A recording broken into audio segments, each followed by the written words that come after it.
Assalamualaikum warahmatullahi wabarakatuh. Kembali lagi bersama Nida. Di kali ini kita akan mempelajari cara penyusun penganggaran persediaan eh, dari mata kuliah penganggaran perusahaan. Oke, eh, apa sih persediaan itu? Persediaan adalah aset lancar berupa barang yang dimiliki perusahaan untuk dijual dan sedang diproduksi atau yang digunakan dalam proses produksi atau pelayanan. Oke, selanjutnya penganggaran persediaan. Penganggaran persediaan adalah proses merencanakan jumlah dan biaya yang persediaan yang dibutuhkan perusahaan dalam periode tertentu untuk mendukung kegiatan operasional secara efisien. Tujuannya menentukan kebutuhan dana, meningkatkan efisiensi biaya, dan menyediakan dasar untuk mengendalikan dan mengevaluasi. Oke, selanjutnya, tujuan penganggaran dalam perspektif akuntansi. 1. Mengendalikan biaya persediaan. 2. Menyusun proyeksi laporan laba rugi dan neraca. Yang ketiga, menghindari pemborosan dan pengangguran modal. Yang keempat, menjamin akurasi pencatatan nilai persediaan. Oke, proses penyusunan anggaran persediaan, yaitu langkah-langkahnya sebagai berikut. Analisis kebutuhan, mengumpulkan data, penentuan tingkat persediaan, menghitung biaya, penyusunan anggaran, dan pengawasan dan evaluasi. Pencatatan persediaan dalam akuntansi ada metode pencatatan, ada metode penilaian, dan pengaruh metode tersebut dalam laba rugi. Oke, kita akan membahas satu-satu, yaitu yang pertama, metode pencatatan. Metode pencatatan ada dua, yaitu metode periodik dan metode perpetual. Di sini kita akan mempelajarinya di Excel.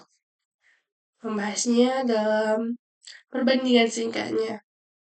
Perbandingan singkatnya yaitu kalau aspek pencatatan persediaan periodik di akhir periode, perpetual setiap transaksi. Ketelitian data kurang akurat, kalau perpetual sangat akurat. Penggunaan umum kalau penggunaan periodik umum pada usaha kecil, kalau penggunaan perpetual umum pada usaha besar. Oke, kalau teknologi periodik manual atau sederhana. Kalau teknologi perpetual menggunakan sistem komputer. Itu sedikit singkat perbandingan singkat antara perpetual dan periodik. Oke, kita lanjut. Metode penilaian. Ada 3, yaitu FIFO, LIFO, dan average. FIFO itu apa sih? Barang yang pertama dibeli dan dijual lebih dahulu. Kalau LIFO, barang yang terakhir dibeli dijualnya terlebih dahulu. Kalau average, nilai persediaan dihitung dari rata-rata harga pembelian. Oke, di sini kita akan melihat perbandingan antara ketiga metode tersebut,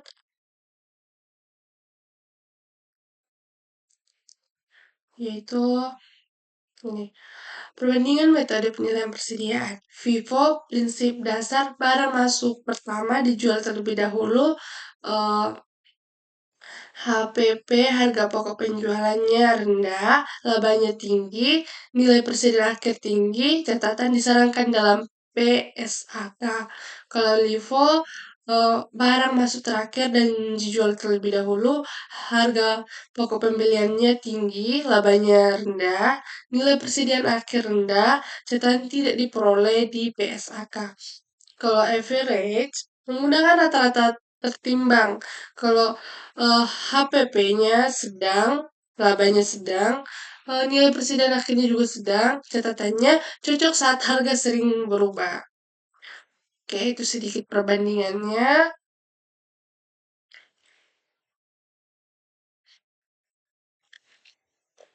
Pengaruh metode terhadap pengaruh metode terhadap harga pokok penjualan, laba bersih, dan pajak. Bisa kita lihat di di Excel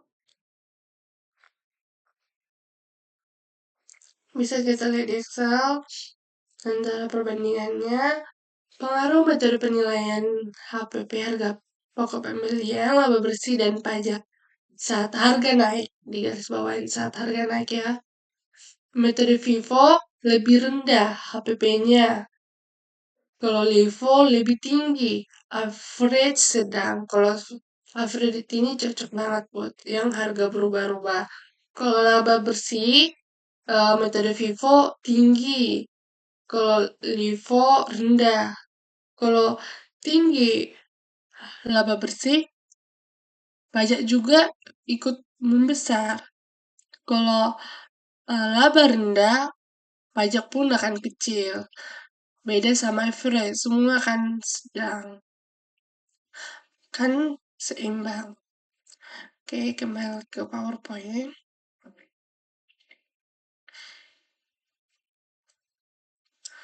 Hubungan anggaran persediaan dengan laporan keuangan. Ada 3, yaitu neraca, laporan laba rugi, dan anggaran. Neraca, nilai akhir persediaan dicatat sebagai aset lancar. Laporan laba rugi digunakan dalam perhitungan harga pokok penjualan sama dengan persediaan awal ditambah pembelian dikurang persediaan akhir. Jika anggaran berperan penting dalam menyusun proyeksi laba. Oke, sekian dari pembelajaran hari ini. Maaf jika ada kekurangan kata atau kesalahan materi bisa dibuat di kolom komentar. Terima kasih. Shalom.